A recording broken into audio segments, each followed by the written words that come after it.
Assalamu alaikum wa rahmatullahi wa barakatuh, everybody. Thank you all for joining us today on Muslim Community Corner, your one stop shop to meet your public officials, your government officials, and your New York City experts. And this is a monthly program we put out for the Muslim community of New York City and New York State.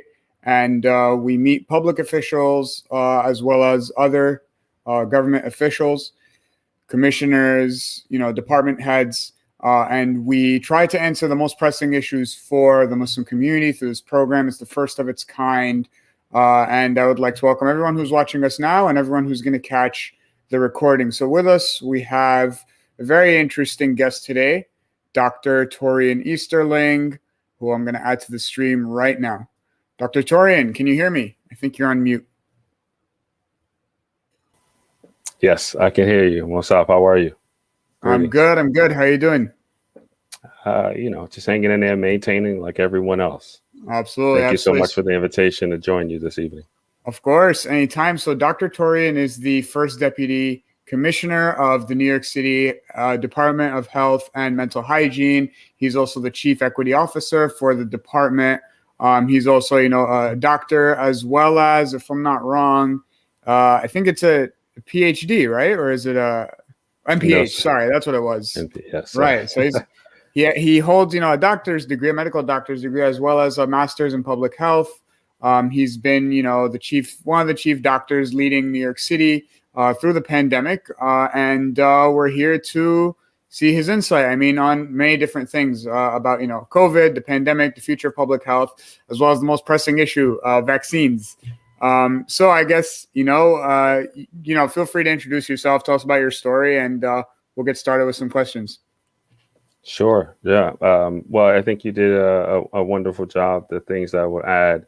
So you're absolutely right. I do serve and have the honor of being in the position as the first deputy commissioner and chief equity officer at the New York City Department of Health.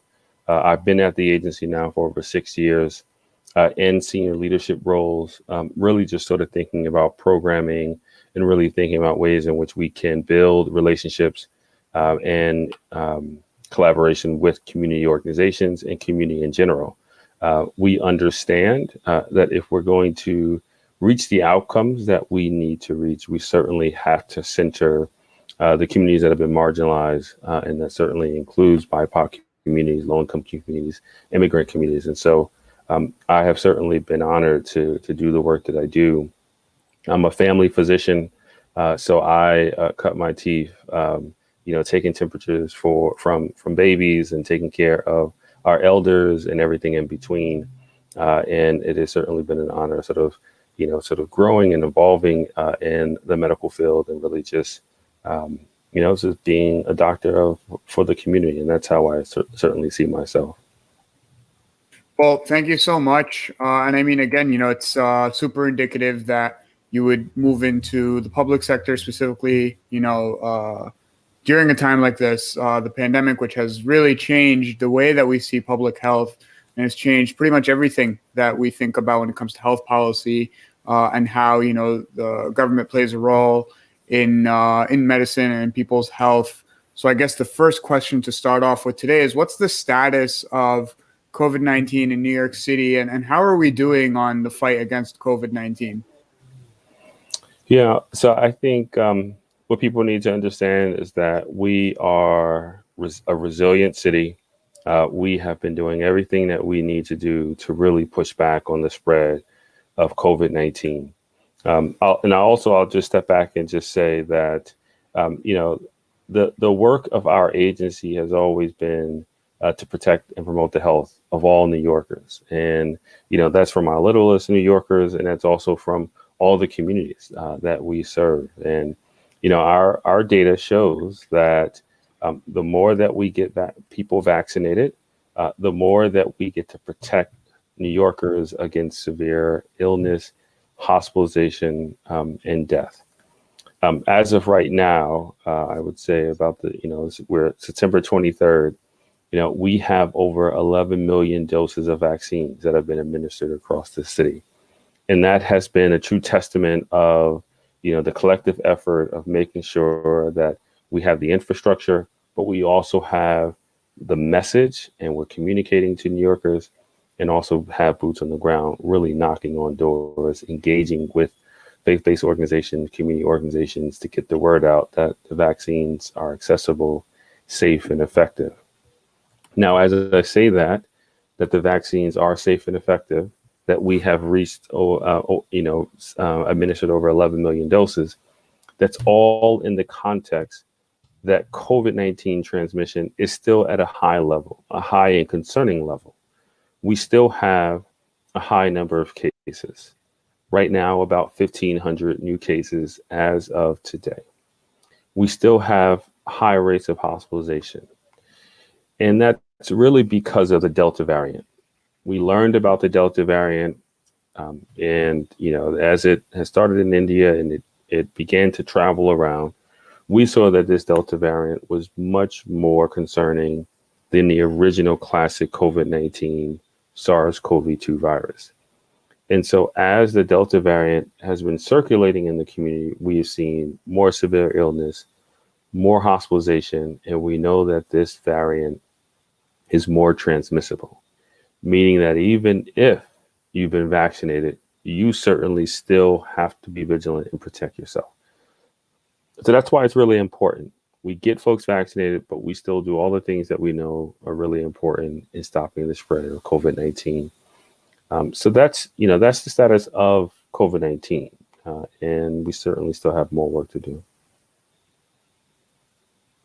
Yeah, and I think it's I'm glad you focused on the community partnerships aspect of it, because I mean it goes right into my next question.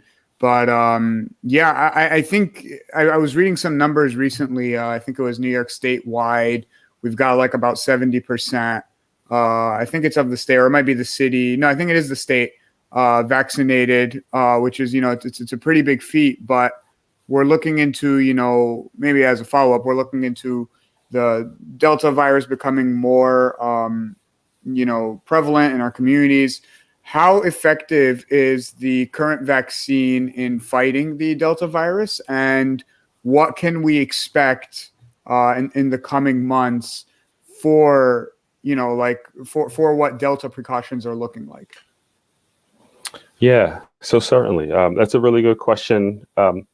Just for the purpose of your listeners to understand, we track all the variants. And, it's really important that we use our data to understand what virus and what is transmitting in the community, what's spreading in the community. The Delta variant is the dominant variant that is circulating in our community. We know that, as we look at our data, that all three vaccines continue to be effective at slowing severe illness and hospitalizations for those who are fully vaccinated. And the reason why is because we've actually shared data as we looked at the cases from January until about early September. The majority of cases are among those who are unvaccinated. So when we look at cases, when we look at hospitalizations, when we look at deaths, more than 95 to 97% of those instances have been among those who are unvaccinated. Not to say that those who are fully vaccinated cannot also transmit and spread COVID-19, but it certainly happens at a far less instance than if you are unvaccinated. So the top line, the key point, get vaccinated. It saves lives. Not only saves your lives, but it also protects the people who you love the most in the community that you're in as well. Yeah, so I would actually say, to vaccine skeptics, unfortunately, we've seen a lot of people who, a healthy dose of skepticism is always good. I mean, that's what drives science. That's what drives facts. That's what drives our society forward. But a healthy dose of skepticism should be based in a ground line of facts. And unfortunately, that isn't generally the case when it comes to vaccine skepticism. So to the question to you is, what would you say to people who are skeptical of the vaccine, to people who are maybe unwilling to take the vaccine? and they might be facing certain regulations and restrictions. What would you be saying to people like that? Certainly. And this is a really important conversation. The folks who are unvaccinated right now are folks who have a skepticism and spectrum from questions around safety, questions around how effective the vaccines are. Is it going to harm me? And as you said, I think, alluded to, it's really important that we have compassion and empathy. I start from a point of compassion and empathy. As a physician, I listen. I listen to the questions and I want to listen to the concerns so that I can accurately respond in a respectful way, provide the data, the information, and the science that supports why I've already said what I've said, that the vaccines are safe and effective, and that they can prevent severe illness and hospitalization. So I think it's all about where we start from: a posture, respect, humility, and certainly having compassion. The reason why I think it is so important, because there are reasons that people should be skeptical. There have been instances of medical discrimination, of bias. There have been instances of medical experimentation. And so this long-standing history, and we don't even have to go back 100 years. We can go back 50, 70 years. We can go back 30 years, where there have been history and instances where people have been mistreated with biomedical interventions. And it's either because they were given wrong medication, or they could have withheld medication or information. And so that wrong certainly has engendered mistrust. And so what I try to do is acknowledge that mistrust is there and certainly sits within communities of color because of the longstanding and contemporary injustices that have occurred. And so we have to acknowledge it. We have to start from a position of respect and compassion. And we have to make sure that we are ready to answer the questions at moment's notice and be able to share factual information. And again, the majority of the questions really sit in, well, how do you know that the vaccines are actually safe for me? How do you know that it's not going to cause concerns for me, side effects for me a year later, 3 years later? How do you know that those side effects aren't more concerning and more severe, more than just having a fever or a headache? And so all of these things we can say confident because we do have the science, and there has been a systematic process to learn and get as much information and data about these vaccines. And so, I think that's where we have to really support the people that we love and certainly our community, and making sure that they have enough information to make an informed decision.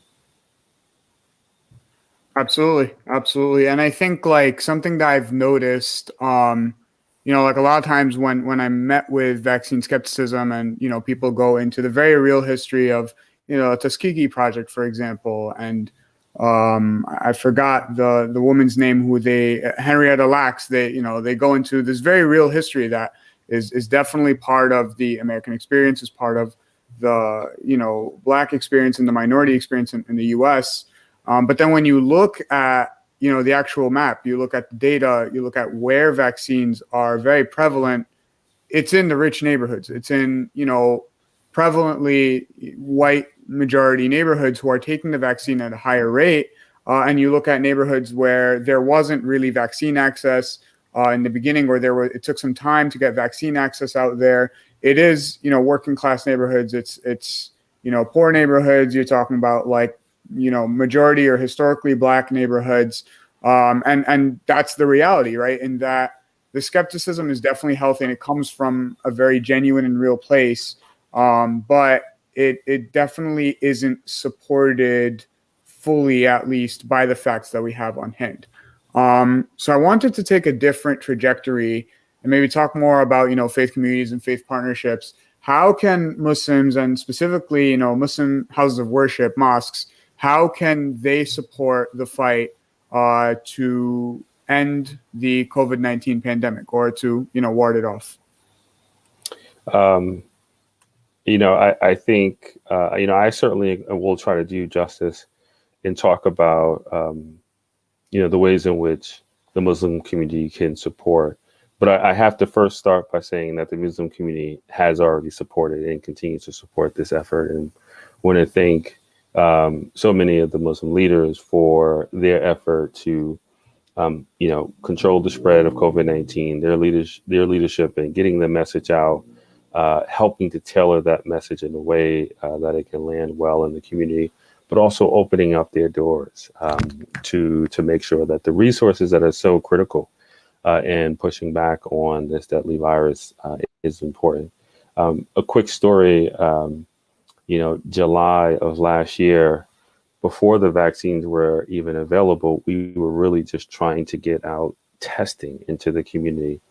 In one of the communities that we started doing really hyper local focus of outreach and engagement was actually in East Tremont in the South Bronx. One of the first places that we ended up going and reaching out to was Masjid Adams in Tremont. And the imam there, we reached out. We wanted to set up a mobile van just to do testing. And this is actually sort of the first partnerships, faith-based organizations. Actually, it was two institutions. It was Masjid Adams, as well as St. Simon Stock Church, which are literally less than a mile away from each other. Both the imam and the bishop allowed us to use their sidewalks, and we set up testing. And we literally went door to door, knocking and letting people know that we're offering testing. And to me, that is just an example of how strong we have to have a collective effort. And it just goes to show how much we're really looking out for one another and how resilient our communities are. I've always knew that the answers were in our community. And the people who are there are really trying to make sure that we are protecting and really making sure that we're taking care of folks. And so, the relationships that we have with the Muslim community is very long. We have been doing organizing with faith-based institutions for decades. And it's been part of our agency because we understand how important these cultural institutions are in their community.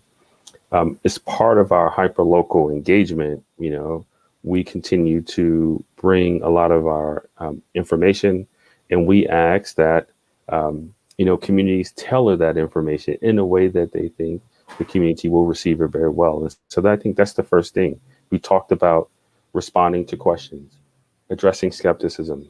How, you're speaking to your father or your loved one or a family member or a friend or someone in your community. Use that information that is on our website, and translate it, put it on a flyer, add it into your bulletin, add it into your handout information, making sure that everyone has the information. How do they get a vaccine? Where can they schedule the vaccine? Who do they need to call if I have questions? Can someone come to my home and give me a vaccine? All of these resources are available on our website, and they're certainly also available in different languages. But it's so much better when someone can take that information and then translate it in a way that they're speaking to their loved one or their friends in their community members. So I think that's the first thing. Just don't hold on to this information. Share it with the next person. I think the other thing that has been really important is that the spaces that we occupy, whether it's on social media and digitally, or whether it's virtually in something like this, town hall, or in person, because we do know that there are some in-person activities that are underway, sharing that information, addressing the skepticism and the misinformation, really, really important. And then if there are opportunities where you have an event, where you are hosting outdoor activities, and there's opportunity for us to support with, providing vaccines, testing, or whatever resources you think are really important. We are really happy to support. And so 877 VAX4 NYC is the number to call, to schedule, to find out about other resources, as well as 311. Got it. Okay. So yeah, actually, something that Minister Shura, especially, especially our organization, since we are, an umbrella organization, 90 member mosques and local organizations in New York City, Long Island, and Upper New York. Something that we were doing. We were actually I think working with your office at some point. But we sat on the COVID reopening task force on one of, I think it was the faith groups working group. And what we were doing was and we're still doing it right now. We just take the information that's out there. We put on a flyer, put on an infographic, disseminate it through the mosque network that we have, and we found that it's been super effective in getting the word out, raising awareness. And it's just really having those one-to-one conversations that's really important. And I can definitely say that there are several mosques in New York City. I mean, actually, including Masjid Adam, they're actually members of ours. Imam Aziz, he's a great guy.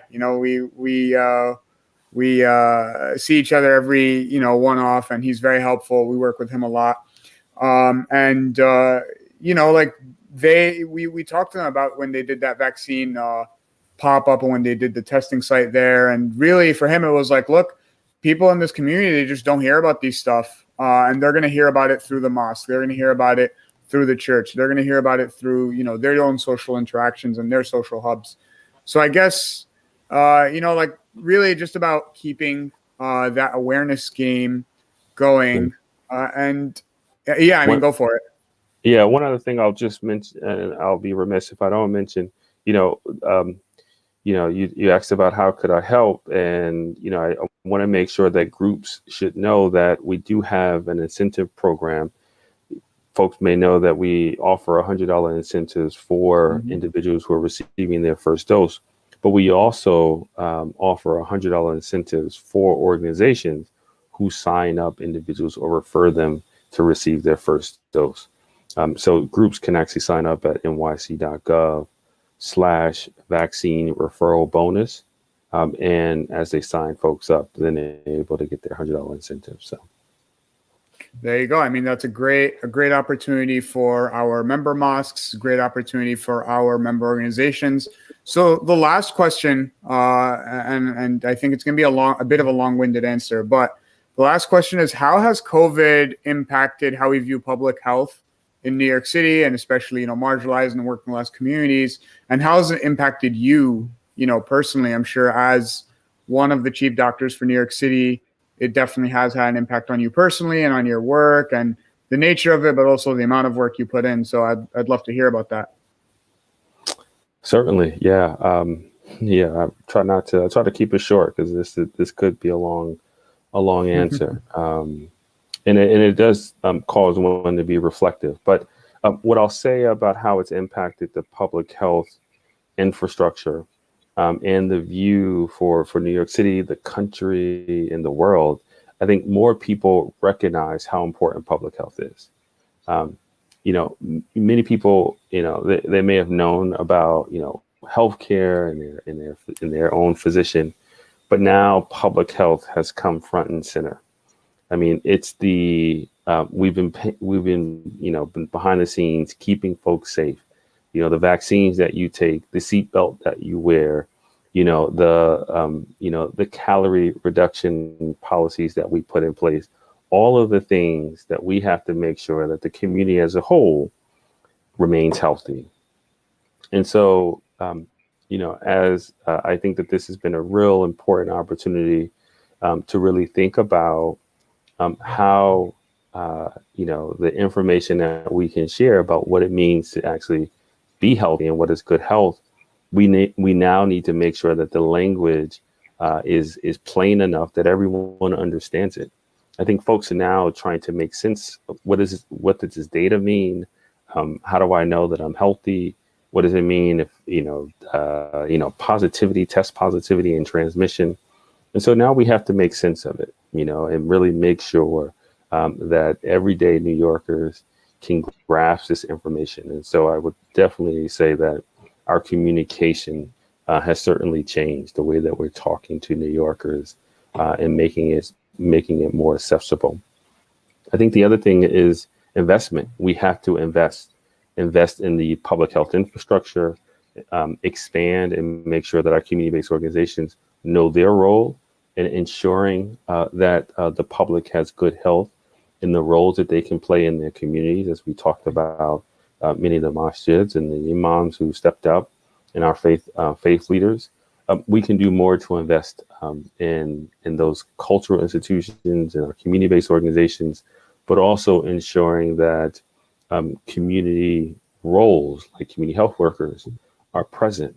And so there's individuals who are more readily who could be activated to share information, make sure that resources are getting out and connecting those individuals. So, I certainly think that that's going to be important going forward as we saw. The mutual aid societies, all the organizations that stepped up to the plate, certainly in March of 2020, April 2020, and just making sure that folks were remaining safe.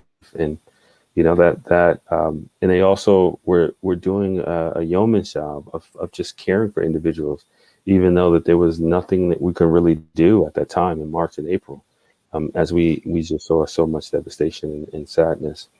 And then I would say the other thing about sort of the view of public health, now, for the world to see these stark inequities that we've been talking about for over a decade. We know that structural racism plays a part in the poor health outcomes that we see across this city and many other jurisdictions. And we know that this isn't biological in origin, right? This isn't about your genetics, right? This isn't about your family history. This is about the social and political conditions and the environment in which people live in that actually determines their health status. In New York City, we say your zip code should not determine your health. But when you're talking about the neighborhoods like East Tremont or East Harlem or Brownsville, or Jamaica, Queens, you look at the data like diabetes, like HIV prevalence, like COVID-19 cases and deaths, particularly in March and April. All of those neighborhoods experience the worst COVID cases and hospitalizations and deaths. And that wasn't because, those neighborhoods were doing anything different than Park Slope or the Upper East Side in Manhattan. But it's all about the social and political environment, structural racism, policies that have been in place that have certainly put neighborhoods at a disadvantage, certainly put people at a disadvantage about how they can access wealth and resources, and certainly have left communities to defend for themselves. And so as we put public health front and center, we certainly have to put this reckoning front and center about how do we apply an anti-racist lens so that we can get to racial and social equity and really ensure that people have the greatest opportunity to become the healthiest self. And that's not by, just making sure that they eat an apple a day, that they make sure that they go to their doctors for their screenings, but it's everything around us. It's the air that we breathe. It's the quality of the housing that they live in. It's the ability to get to the transportation, whether I want to ride the subway or I want to ride a bike, a bicycle. All of those things, that's public health. And having a social justice lens, a racial justice lens is really important. And certainly the intersection of racial justice and public health also came to play in the murder of George Floyd, even as we talk about, the conditions and why George Floyd was even murdered in May of last year.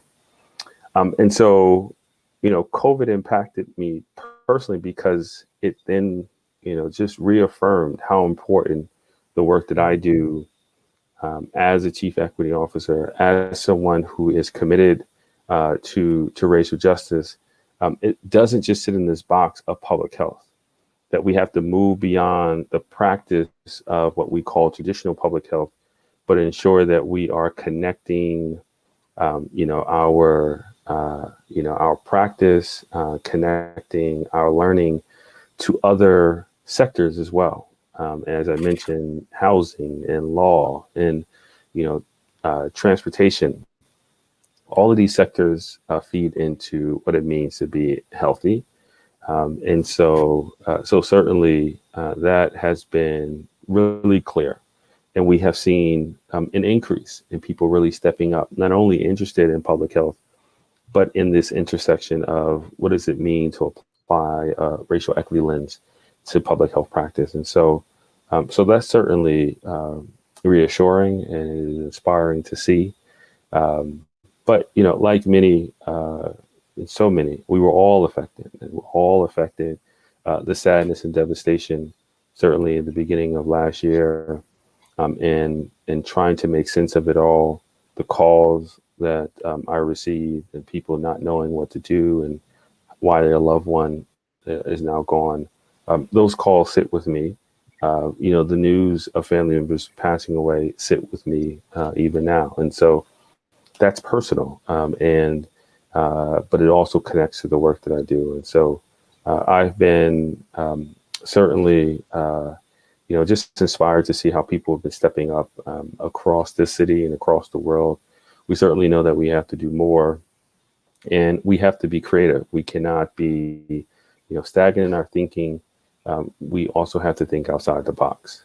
And I think it is really important that we understand what it means to be extremists.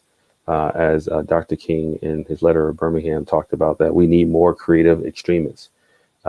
You know, thinking about how we are keeping people safe, changing the conditions in which we live in, and creating a new reality. And so we have been talking about for the past 6-7 months now, what does it mean to reimagine public health, to create a new system that leads to a just recovery.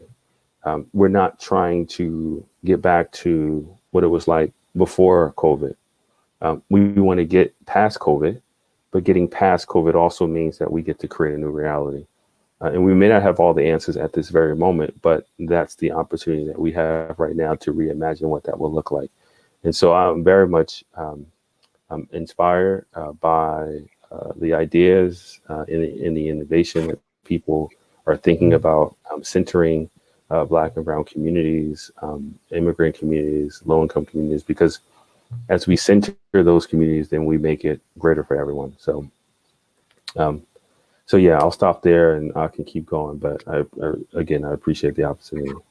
Thank you. Thank you so much for that profound reflection. You know, I mean, it's made me think a lot. And I think the idea of like viewing public health in an anti-racist perspective, a long due idea, but really we've only started to see it come into public discourse because of the COVID pandemic, which is, of course, a little, you know, it's not soon enough, but it's, you know, hopefully going to push things down the right path. And, you know, right before we close off the program, I did have to ask you, Team Moderna, Pfizer, or J&J? This is the most important question of the night. Oh, no, I'm team all three. Team all three. Okay. I did receive the Moderna vaccine, but I'm team all three. Okay. A fellow Moderna man. I appreciate it. I can appreciate culture. All right. So that being said, everybody, you know, please, if you're watching this video, get vaccinated, get your family vaccinated, and we'll beat COVID together. Dr. Torian Easterling, everybody. It was a pleasure having you, and we look forward to working with you in the future. Thank you so much, sir. It has been a pleasure to join you this evening, and I thank you for the conversation. Absolutely. Thank you all, and that's our program. We'll see you in the next one. Assalamu alaikum.